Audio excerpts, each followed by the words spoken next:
여러분 안녕하세요. 저는 연세대학교에서 상담을 가르치고 연구하는 권수영 교수입니다.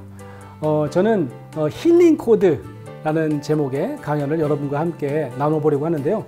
부제를 마음 돌봄의 기술이라고 붙여봤어요. 여러분 저는 그 10회에 걸쳐서 이 힐링이라는 주제를 여러분이랑 같이 진지하게 다뤄보려고 하는데, 먼저 여러분이랑 같이 힐링이라고 하는 이 단어에 대한 자유연상을 한번 해볼까 해요. 힐링이라는 단어가 너무 익숙한 단어예요. 너무 많이 들은 단어입니다. 그래서 여러분 힐링하면 뭐가 제일 먼저 떠오르시는지, 어떤 이미지가 제일 먼저 떠오르시는지, 뭐 힐링에 대한 막 대단한 학문적인 정의를 하실 필요 없이요. 어떤 이미지가 떠오르시는지 한번 떠올려 보시길 바라요. 힐링하면 어떤 이미지가 제일 먼저 여러분 머릿속에 떠오르시나요? 제가 보통 그런 질문 많이 드리는데, 그러면 방송 프로그램명이 제일 먼저 떠오른대요. 그래서 힐링이 마치 이렇게 관용구처럼 쓰이는 것 같지 않으세요? 그러니까 형용사로 명사를 이렇게 수식하는 거예요. 그래서 뭐 힐링 캠프, 뭐 힐링 콘서트, 뭐 이런 식이죠. 그런데 이 힐링이 수식하는 명사가 굉장히 늘어나고 있어요. 주변에 굉장히 많아지고 있는 것 같지 않습니까? 예를 들면 힐링 게임도 있고요. 힐링 카페도 있어요. 심지어는 힐링 세차도 있더라고. 언제부터인가 우리 대한민국은 힐링 포화 시대를 경험하고 있습니다. 그 의미가 어떤 의미일 것 같으세요? 사방에서 힐링이 넘쳐나요. 사실 이렇게 힐링이 많으면 힐링이 잘 돼야 되는 거 아닌가요? 여러분 어떻게 생각하세요? 힐링이 잘 되고 있는 것 같으세요? 아마 아닐 수도 있을 것 같아요. 그래서 자꾸 힐링을 쓰기 시작하는 거죠. 여러 군데에서, 여러 분야에서. 어쩌면 우리 모두에게 어느 때보다도 힐링이 필요하다는 의미는 아닐런지. 자, 그러면 힐링은 어떻게 가능한 거죠? 힐링은 어디서 오는 거예요? 제가 그 사회 관계망 서비스, 소위 SNS를 이렇게 보면 뭐 다 음식 이야기가 이렇게 많아. 여행 이야기가 주를 이룹니다. 그래서 이 음식 먹어보세요. 내가 막 줄 서서 먹고 막 맛집에서 힘들게 먹었는데 먹고 나니까 너무 힐링이 돼요. 힐링 푸드가 막 SNS에 쫙 소개가 됩니다. 또요, 이 여행지 갔더니 그냥 너무 그냥 옛날 그냥 근심 걱정이 다 사라지고 힐링이 됐대요. 여러분 여기 한번 가보세요. 그래서 A라고 하는 여행지, B라고 하는 여행지, 힐링 여행, 뭐 거의 모든 SNS에 이 힐링 푸드와 힐링 투어 얘기인 것 같아요. 자, 그러면 그런 푸드를 먹어야 힐링이 된다. 그런 여행지에 가야 힐링이 된다. 그렇게 믿는 거잖아요. 외부 환경에서부터 힐링의 조건이 충족되어야, 그래야 힐링이 가능하다고 우리가 믿는 거죠. 그죠? 그러니까 나 자신보다는 외부 조건이 더 중요한 거예요. 그러니까 내가 중요한 게 아니라 외부 조건이 더 힐링에 더 중요한 조건이다. 이렇게 믿는 사람들이 많으신 것 같아요. 여러분은 어떠신가요? 여러분도 그렇게 생각하세요? 저는 아까 소개한 것처럼 대학에서 상담을 연구하고 가르치는 교수예요. 어쩌면 이 정체불명의 단어, 이 힐링이라고 하는 단어에 방법론을, 힐링의 방법을 연구해온 학자가 아닌가? 그런 생각을 해봤어요. 그래서 여러분이 아마 그래? 그러면 당신은 힐링이 뭐라고 생각하세요? 라고 물으신다면 제일 먼저 떠오르는 라틴어 명언이 있어요. 여러분 혹시 들어보셨는지 모르겠어요. Medicus cura, natura sanat. 라틴어예요. 번역하면 의사는 치료하고 자연은 치유한다. 이런 문장이에요. 누구의 말일까요? 여러분 다 아시는 분이에요. 고대 철학자 히포크라테스의 명언입니다. 이분 잘 아시다시피 여러분 뭐 고대뿐이고 그리스의 의사였지만 뭐 많은 의사 선생님들에게 아버지처럼 불리는 그런 철학자 아닙니까? 이분이 이런 얘기를 한 거예요. 의사, 즉 인간은 치료하고 자연이 치유한다. 무슨 의미일까요? 제가 이 명언에 대해서 여러분에게 좀 이해를 제가 좀 도모하고자 제 사례를 한번 얘기해 볼게요. 제가 한 몇 해 전에 급하게 학교에서 막 가다가 문을 열어야 되는데요. 늦었어요. 문을 열어야 되는데 급하게 문을 여는데 왜 문 중에 고정문이라는 게 있잖아요. 안 열리는 문. 모르고 그냥 확 그냥 그 문을 열다가 문은 안 열렸겠죠, 당연히. 그게 이제 이 오른손이었는데 이 제일 긴 그 이 중지가 가운데 손가락이 이렇게 뒤로 살짝 꺾인 거예요. 좀 충격이 있었어요. 좀 아프더라고요. 근데 그렇다고 뭐 뼈가 부러지는 느낌 이런 느낌은 아니었어요. 근데 교실에 들어갔습니다. 근데 이제 손가락 끝이 좀 이상해요, 기분이. 이렇게 봤더니 이게 이렇게 돼 있어야 되는데 이게 이렇게 기역자로 꺾인 거예요. 깜짝 놀랐어요. 힘을 줘도 안 올라가요. 이렇게 보니까 좀 덜렁거리는 것 같더라고요. 이거 큰일 났어요. 아프지는 않았거든요. 근데 이거 무슨 손가락에 문제가 생겼구나. 그래가지고 세미나를 못 하겠더라고요. 중간에 나 병원 가야 되겠다. 그런 다음에 이제 병원으로 갔습니다. 병원에 가갖고 의사 선생님이 딱 보시자마자 뭐 마지막 이 마디 인대가 끊어졌구만 그러신 거예요. 예. 그래가지고 어떻게 하면 좋죠? 이거 수술해야 되나요? 그랬더니 아니래요. 예, 그냥 이렇게 이게 이렇게 꺾였는데 이렇게 올려가지고 이런 상태로 4주 동안 가만히 있으면 인대가 저절로 붙는데요. 그래요? 그럼 뭐 수술 같은 거 안 해도 돼요? 아니래. 예. 그래가지고 기부스를 해주시더라고요. 예, 그때 했던 기부스가 요거예요. 예, 요거 이렇게 해가지고 물론 이렇게 칭칭 감아주셨죠. 그래서 손가락이 이렇게 안 꺾이게 이렇게 가만히 있으면 저절로 붙는다는 거예요. 이거 쉽잖아요. 그래서 다행이네요. 그랬더니 아니래요. 근데 이 4주 동안 조금이라도 충격이 있으면 안 된대요. 4주 동안 아주 꼼짝없이 이렇게 가만히 있어야 된대요. 내가 자신 있습니다. 내가 또 이 가운데 손가락인데 뭐 쓸 일도 별로 없을 것 같아요. 그래갖고 제가 하여튼 조신하게 잘 간수하겠습니다. 그랬더니 근데 잘 때 혹시 이렇게 건드리거나 이러면 이게 3주 동안 잘해도 마지막 1주 동안 건드리면 또 다시 인대가 끊어진대. 하여튼 잘 한번 이렇게 기부스한 채로 한번 잘 4주 동안 있다가 오세요. 그래서 4주 동안 있다가 갔겠죠. 갔더니 의사 선생님이 안 됐대. 인대가 안 붙었대요. 그럼 어떡하죠 이제? 그랬더니 방법이 없대요. 이건 안 되겠고 요 끝에 구멍을 뚫어가지고 손가락 끝에 여기다 철심을 박는 거예요. 철심을 박아가지고 이 철심을 일부러 이렇게 구부려 틀어 놓으면 제가 외부 충격이 가해도 이 인대가 안 움직이겠죠. 그래서 그때는 요런 걸 주시더라고요. 근데 이거 뚫고 그냥 시술하는데 좀 많이 아팠어요. 뭐 박을 때는 이렇게 별로 안 아픈데 마취하니까 막 깨니까 너무너무 아프더라고요. 그래서 이번에는 그 철심을 받고 죄송해요. 가운데 손가락을 자꾸 제가 이렇게 들고 있어서. 그래서 이제 요거는 이제 한 6주 있다고 그래요. 6주 있다가 요 철심 박은 상태로 오면 요거 이렇게 딱 끼고 이렇게 그래도 또 혹시 건드리면 안 되니까 이렇게 한 다음에 6주 있다 오면 아마 인대가 붙어 있을 거래요. 그래서 6주가 지난 다음에 갔더니 인대가 붙었어요. 자, 여러분 그 의사 선생님이 2차례 의료적인 처치를 했어요. 트리트먼트를 했다고요. 트리트먼트. 처치를 해주셨어요. 첫 번째는 뭐였어요? 기부스를 해주셨어요. 두 번째는 철심을 박는 시술을 하셨어요. 근데 한번 잘 생각해 보세요. 결국 인대를 붙인 거는 의사 선생님이 한 건가요? 결국 제 인대가 가진 자연적인 소생력이 의사 선생님의 치료를 통해서 완성된 거죠.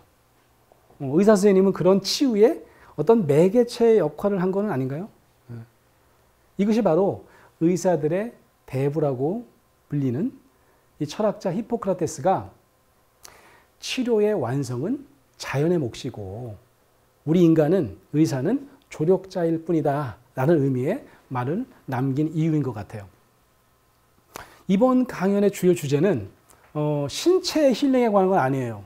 제 전공 분야가 아니니까. 아까 그 부제가 마음 돌봄의 기술이었잖아요. 저는 마음에 대한 얘기를 해볼 거예요. 요즘 너무 마음 아픈 분들이 많아요. 많아도 너무 많은 것 같아. 그죠? 소위 정신건강의 지표들이 우리나라가 유난히 낮습니다. 여러분 잘 아시죠? 자살률은 정말 세계 최고 수준이에요. 자살 증가율도 높습니다. 이혼율도 높아요.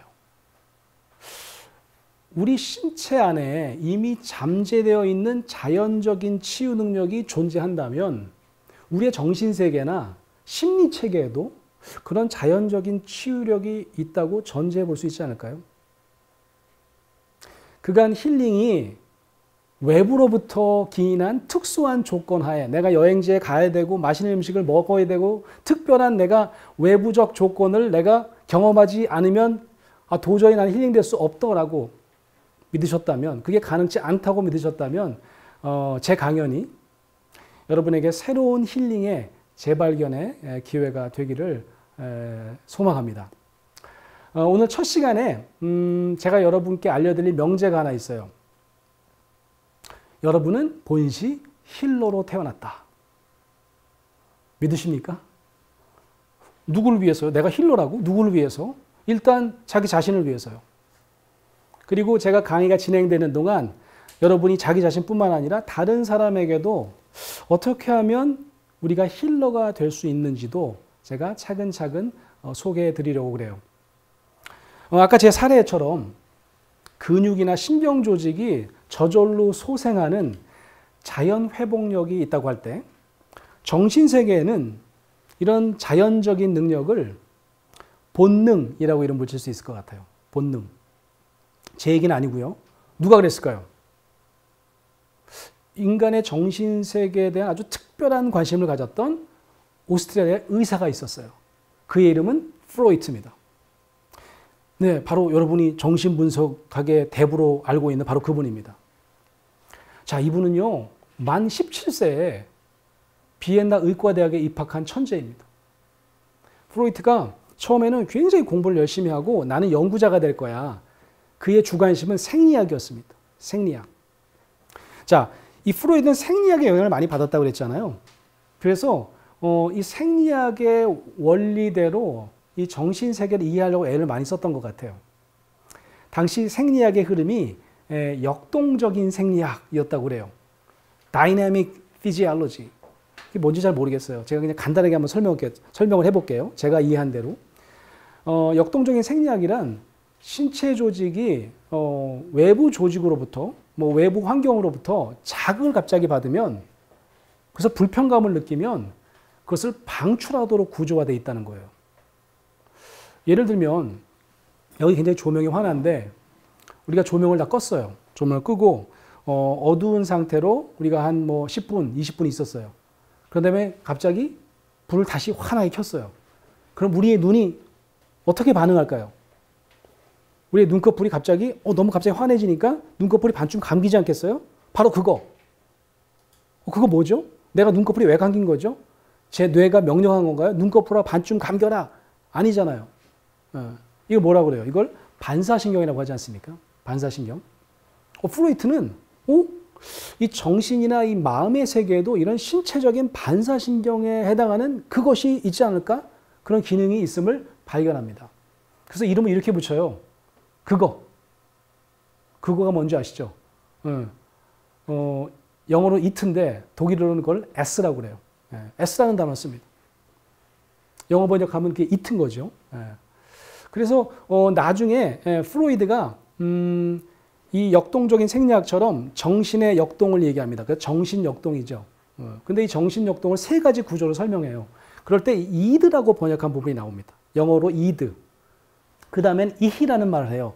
나라는 말을 합니다. 독일어로 이히는 아이예요, 아이. 그럼 아이라고 번역해야 되는데 이것도 멋있게 이고라고 번역합니다. 자라고 번역해요. 또다시 위버 이히, 내 위에 있는 것. 그것, 나, 내 위에 있는 것. 이렇게 쉽게 얘기했는데 위버 이히는 영어로 하면 오버 아이 쯤으로 해야 되는데 이렇게 번역하지 않고 이것도 슈퍼이고, 초자라고 번역한 것도 아마 그런 맥락이 아닐까 싶어요. 조금 더 전문 용어처럼 보이게 하려는. 자, 그러면 이 이드 얘기를 다시 해볼까요? 이 이드가 그냥 S라고 얘기를 한 건데 이게 정신의학 연구자들은 이걸 원본능이라고 번역해요. 한국말로 원본능. 중요한 건 이 원본능이 바로 신체의 반사기능처럼, 반사신경처럼 우리 내면 안에 자리 잡으면서 신경을, 특히 우리 정신세계에서 신경을 보호하는 반사신경처럼 우리 정신세계를 보호하는 기능을 한다, 이렇게 본 거죠. 우리 인간은 마음속 불편감이 생기면 그걸 방출하고 편안함을 유지하려고 하는 또 다른 심리적인 메커니즘을 가지고 있다는 점을 발견합니다. 그걸 이름하여 방어기제라고 해요. 방어기제. 디펜스 메커니즘이라고 하는 거예요. 예를 한번 들어볼게요. 이솝의 우화에도 보면 방어 기제 얘기가 하나 나와요. 여우가 길을 가는데 포도를 되게 좋아해요. 포도가 있는데 너무 맛있게 익었어요. 그래서 이 포도를 따먹고 싶은데 퍼쩍퍼쩍 뛰는데 이 여우가 다리가 짧아. 그래갖고 조금 모자라는 거예요. 너무 속상하죠. 내 신체 내가 조금만 더 길었으면 좋았을 텐데 자존심 상하고 말이죠. 근데 어떻게 생각해요? 가만히 있어봐. 저거 쉴 거야. 가만 보니까 나는 신포도 되게 싫어해. 라고 해서 나는 신포도기 때문에 안 먹고 지나갈래 라고 합리화했더니 마음이 더 편해지는 거예요.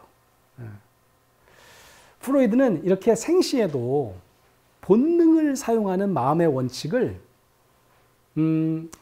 pleasure principle 이렇게 얘기했어요. pleasure principle. 이걸 번역하자면 쾌락의 원리, 쾌락 원칙 뭐 이렇게 번역할 수 있겠는데 약간 오해를 불러일으킬 만한 번역이에요. 인간은 쾌락을 추구한다 뭐 이런 원리처럼 느껴지는데 실은 이런 거죠. 쾌락을 추구하는 게 아니라 내가 쾌감을 느끼고자 불쾌감이 들어오면 방출하려고 한다. 떨쳐내려고 한다. 이런 의미가 더 강해요. 그러니까 주로 방어적 기능이죠. 프로이드는 본능이 주도하는 쾌락 원칙, 쾌락 원리만으로는 인간은 살 수 없다 이렇게 강조합니다. 에고의 기능이 중요해져요. 생각을 해야 돼요.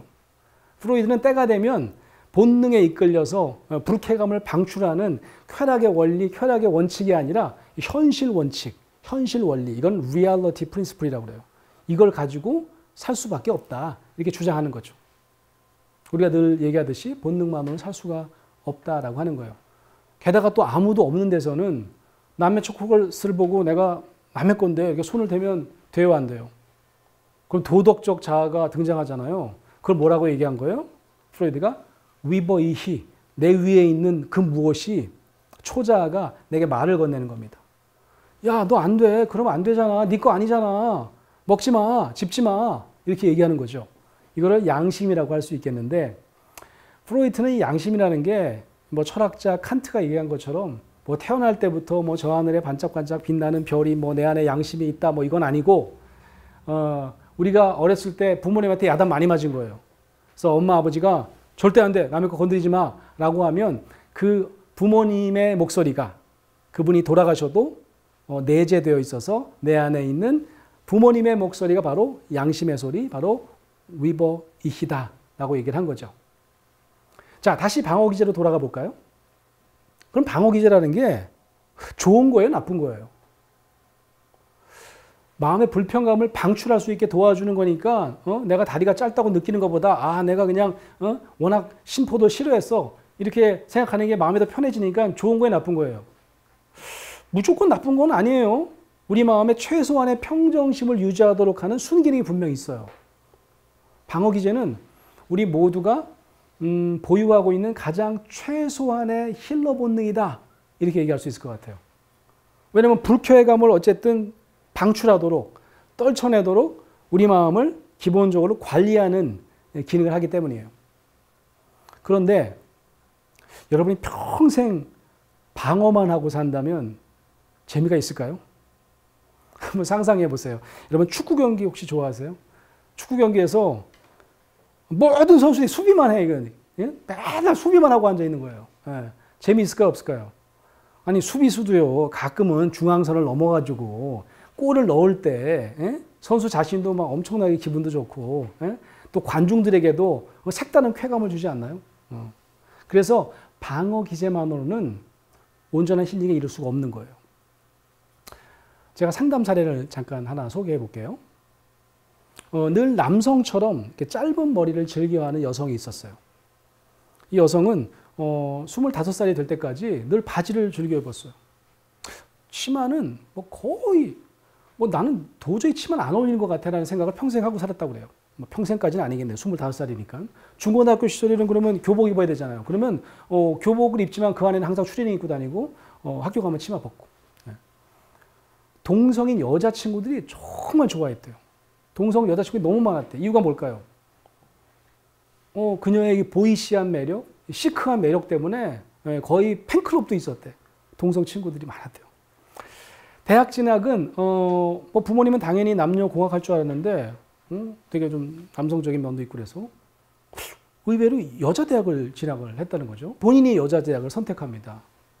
그 대학에 가서도 여전히 아주 걸크러시한 어떤 기질 때문에 동성 친구들이 굉장히 많았다고 그래요. 어느 날 이 여대생이 상담학의 이해라는 과목을 들어요. 수업을 들어요. 대학 수업을. 그래서 교수님이 모든 수강생에게 5회기 상담을 받아보는 과제를 냅니다. 그래서 상담센터에서 상담 한 5회기 받아봐. 그리고 이제 리포트 써. 그런 거죠. 그래서 이제 할 수 없이 심리 상담을 받아요. 이 심리 상담 과제에서 만난 상담사도 여성이었어요.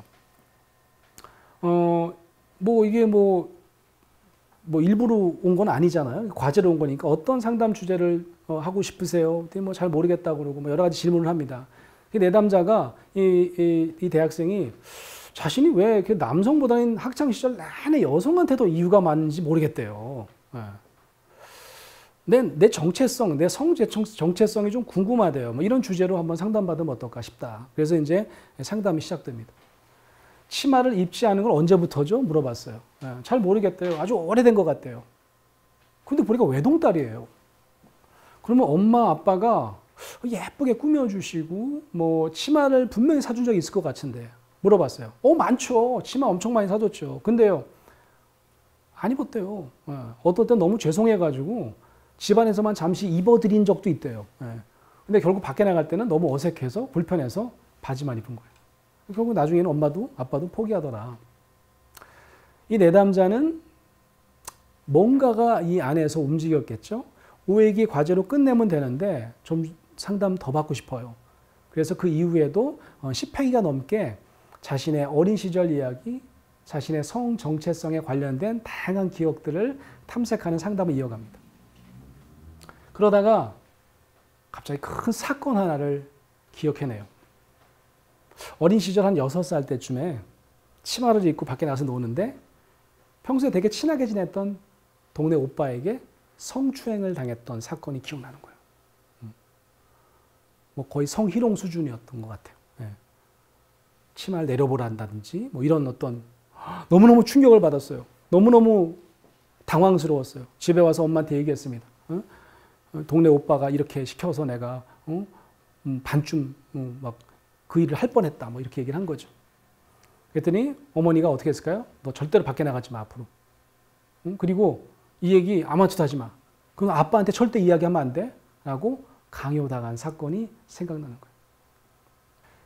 이 내담자는 그리고 나서 나는 다시는 치마를 입지 않았구나 라는 것을 알게 됩니다.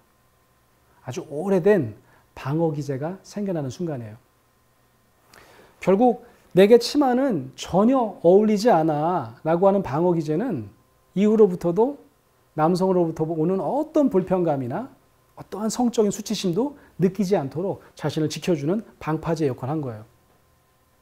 하지만 어린 시절 아주 수치스러운 그 기억으로부터 자신을 지켜준 그 방어 기제가 결국은 그 상처를 온전하게 치유하지 못한 채 수십 년 동안 방치해버리도록 만든 주범이 되어버린 거죠. 다행히 지속적인 상담을 통해서 그 여성은 그동안 무의식적으로 자신의 부모님으로부터도 자신이 얼마나 깊은 불안을 경험했는지 느끼게 되는 계기가 됩니다. 내담자는 자신도 모르게 20년 가까이 이 내면 안에 꽁꽁 숨겨놓았던 그런 깊은 불안과 수치심을 처음으로 꺼내놓게 되었고 상담사에게 안전하게 그 느낌을 공감받게 됩니다. 그래서 여성은 갑자기 막 가슴이 뜨거워지면서 눈물을 그냥 폭포수처럼 쏟아내게 돼요. 그 상담실에서. 그리고 나서 그 다음 회기에 어떤 일이 일어났을까요? 여성은 거의 20년 만에 오랫동안 옷장에 묵혀두었던 예쁜 치마를 입고 상담에 오게 되었다는 이야기입니다. 이 여성은 상담을 통해 스스로 마음속 상처를 치유하고 새로운 삶을 선택한 거죠. 저는 이 강의를 통해서 우리가 이 세상에 막 태어났을 때부터 내면적으로 줄곧 수많은 힐링의 경험을 해왔다는 점을 알려드릴 거예요. 그리고 나서 아동기, 청소년기를 지나면서 발달적으로 우리는 이 심리적인 힐러 본능을 이렇게 진화시켜 온 거죠. 그런데 우리는 그런 힐링 본능을 우리가 잘 모르고 그래서 잘 활용하지 못하고 지내온 거예요. 그래서 이번 강의로 여러분이 힐러로 재탄생하는 그런 기회가 되었으면 좋겠어요. 저는 아까 힐링은 외부로부터 오는 게 아니라고 주장했죠. 그죠? 이미 우리 안에 힐링을 만들어가는 심리적 조건이 이미 다 준비되어 있다. 그런데 문제는 이런 조건을 작동시키는 것이 중요하겠죠. 그것을 저는 힐링 코드라고 한번 이름 붙여볼게요. 여러분 코드하면 무슨 뭐 암호 해독 같은 복잡한 수식 같은 게 떠오르시죠? 근데 힐링 코드는 머리 좋은 분들만 풀어내는 그런 난제가 아니에요. 이미 힐러로 태어난 저와 여러분은 모두 쉽게 풀어낼 수 있는 그런 게 바로 힐링 코드예요. 대신 힐러로 태어난 자기 자신에 대한 믿음이 있어야 돼요.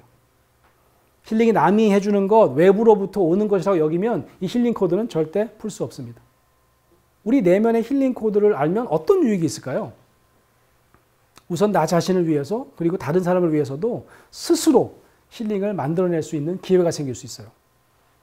그러면 우리 사회가 그저 힐링을 필요로 하는 사회가 아니라 여러분과 저를 통해서 힐링을 제대로 경험하는 사회로 서서히 변모할 수 있지 않을까요? 제가 여러분께 소개할 힐링 코드는 제가 7가지로 구성해 봤어요.